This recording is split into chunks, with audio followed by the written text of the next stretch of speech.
Hey Spirit Gang, Golden here, coming on to do a love reading energy update for Gemini. And I had a little bit of a download. I was getting something about rainbows and a rainbow prism, which is kind of weird because my lights, I don't know if you can see that, are like doing a thing. I don't know. So I just decided to keep it like that. So what I was getting is, if you see a rainbow, that you're on a lucky streak. I was also seeing the number 7, and it's 12:07 right now on my clock, the time. Hang on. It's 12:07, so that is a good sign. I was getting the number 7 for you, and so what I was hearing is when you see a rainbow, you're going to be on a lucky streak, okay? And it's going to do with love, okay, in the love department. And so 7 lucky strike is what I was getting. So I don't know if somebody bowls or something, but 7 lucky strike, but then it was lucky streak that I was getting. So I'm just going to pull some cards here, see what you got going on.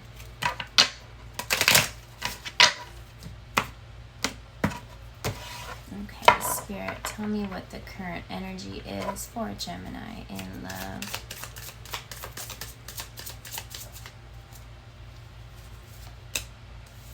Patience.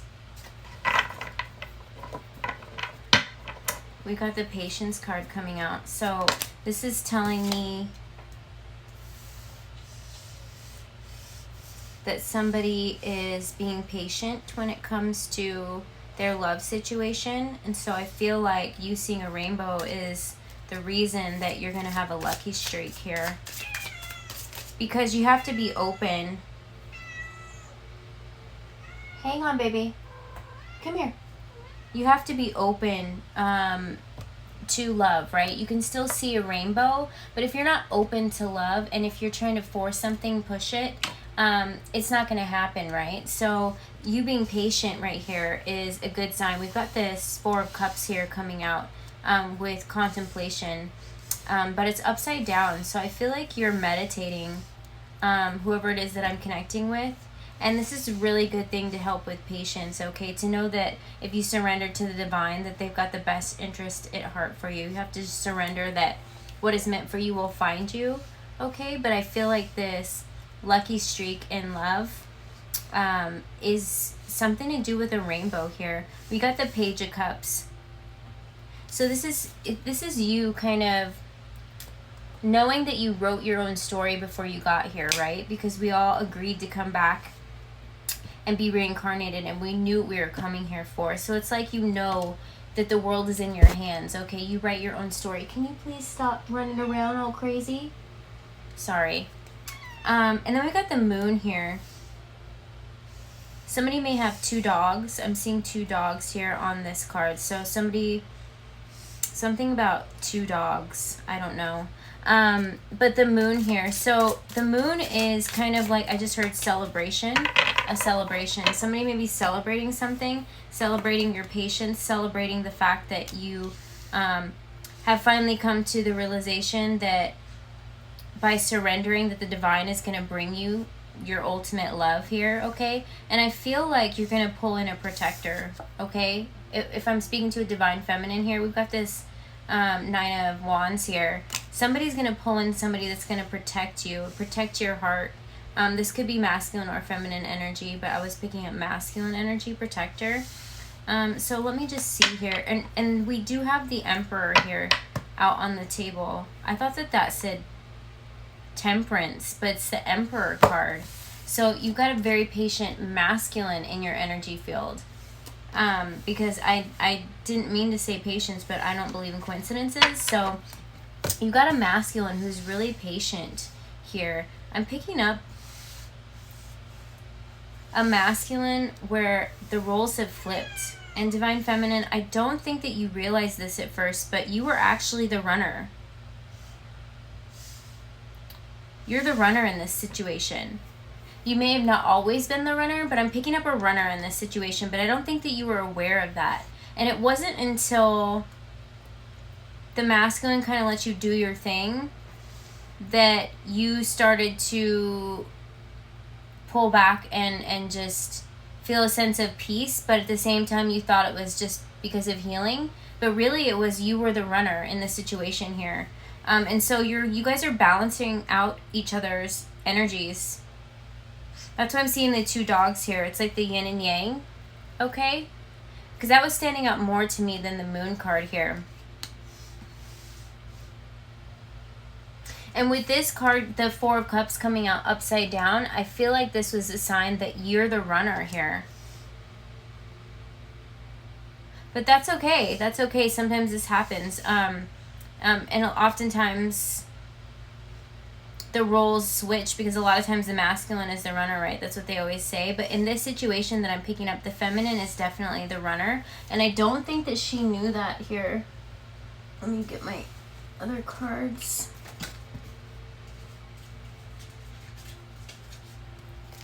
Yeah, so the Divine Feminine, you were the runner in this situation, and I think it'll be like an epiphany once you realize, once you think back on it, that you could have been the runner here. We've got the River.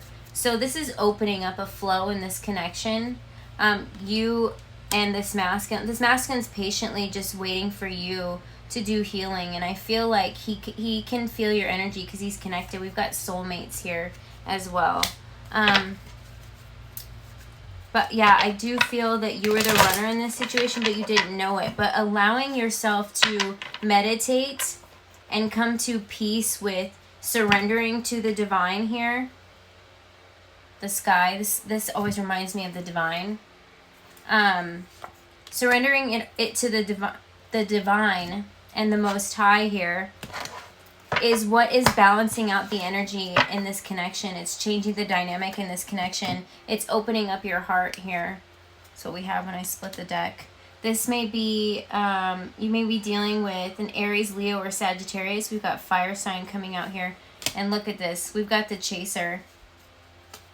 So this tells me that you were dealing with an Emperor that was the Chaser and you were the runner. And I don't think that you had any clue as to this. I think that you may have thought that you were the runner, but the dynamic was that your heart wasn't open and you still had more healing that you didn't know that you had to do. And I feel like you've been doing that with meditating, purging with the moon here, is what I'm seeing. We do have love. The red string of fate is what this card reminds me of here.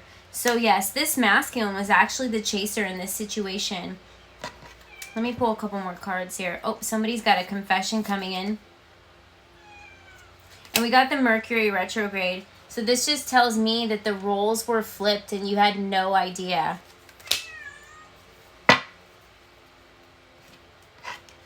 This is interesting. Interesting.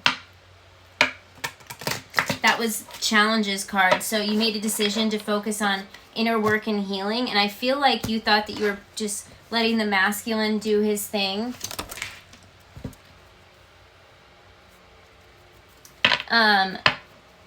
But that is actually what was getting in the way of this connection. Was the fact that you still had some things that you didn't know that you still had purging to do. And so the masculine realized this and pulled back his energy here. You guys are connecting in other realms. So you may be connecting a lot in your dreams. In your dream state is what I'm connecting. We also have wedding ring here on the bottom. So I feel like this is a connection that I'm picking up on that is a past life love. Okay? And you guys agreed to come back in this lifetime and meet in this lifetime. And that the roles were flipped, okay? And so until you figured out this dynamic, everything was, I just heard ass backwards. But so just keep focusing on yourself, and the more that you heal, the more that you open up a door for the masculine to come in, and divine union will be coming, okay? This is a soul connection, so it's a high-level soulmate or twin flame connection that I'm picking up on here. But yeah, Divine Feminine, you were definitely the runner in this situation, but you're now balancing out each other's energies. So I'm going to go ahead and close the reading so I can let her out of the room. If you're seeing the number 7 in rainbows, that's a good sign that you are on the right path in this connection and you have a lucky streak in love coming. Okay? Love you guys. Bye.